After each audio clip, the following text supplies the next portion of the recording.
Chaque jour, on se laisse rattraper par notre quotidien. Ça va être le boulot, ça va être les enfants, ça va être le ménage, ça va être le repas, etc., etc. Et en fait, sans parler même du contexte extérieur, je dirais, où on est agacé, on est énervé, on est anxieux.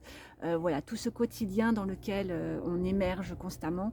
Et on oublie quelque chose de fondamental, c'est de s'honorer, d'écouter vraiment ses besoins profonds. Et aujourd'hui, j'avais envie de vous partager ce texte sur le thème de s'honorer. S'honorer, c'est le plus beau cadeau que l'on puisse se faire durant toute sa vie entière. S'honorer, c'est une petite flamme que l'on ravive à l'intérieur de soi et qui brille de tout son éclat. S'honorer, c'est dire oui ou non selon le cas, sans répondre aux attentes que l'autre perçoit.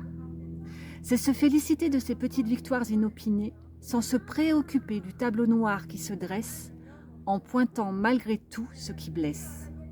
Mais c'est aussi et surtout aimer profondément ce que nous n'arrivons pas à dire, à faire, à oser, en se maltraitant avec égarement.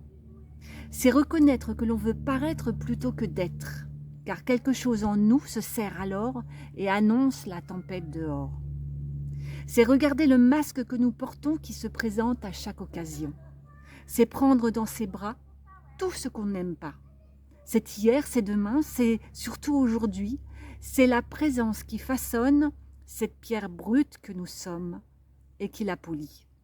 C'est la compassion, la bienveillance et le pardon que nous devons nous entourer de toutes les façons. Quand nous commençons à regarder en soi, non dans le but de changer quoi que ce soit, mais d'observer sans analyser, avec détachement et curiosité, ce qui a été construit par habitude, conditionnement ou croyance avec certitude. En faisant cela, nous nous ouvrons à la conscience pure, nous laissons faire la présence qui y répondra à coup sûr. C'est un abandon total de ce contrôle parental. Alors nous laissons couler de nouveau en nous ce fluide, cette énergie universelle, c'est un peu fou, qui a le pouvoir de relâchement sur le corps pour libérer ce qui a été jusque-là retenu encore. C'est un espace de disponibilité qui s'ouvre sur ce qui a été regardé avec beauté. C'est un face-à-face sans excuse dans les plus petits espaces qui nous rassurent. Car l'ego est fort pour se dissimuler sans effort et nous faire croire que nous avons gagné à tort. Mais parfois, nommer ce qui ne va pas est en cela déjà un premier pas. Sans chercher une réponse obligatoirement, le message est envoyé, c'est suffisant. Pour vous revenir, non quand vous l'aurez décidé, mais au bon moment avec lucidité.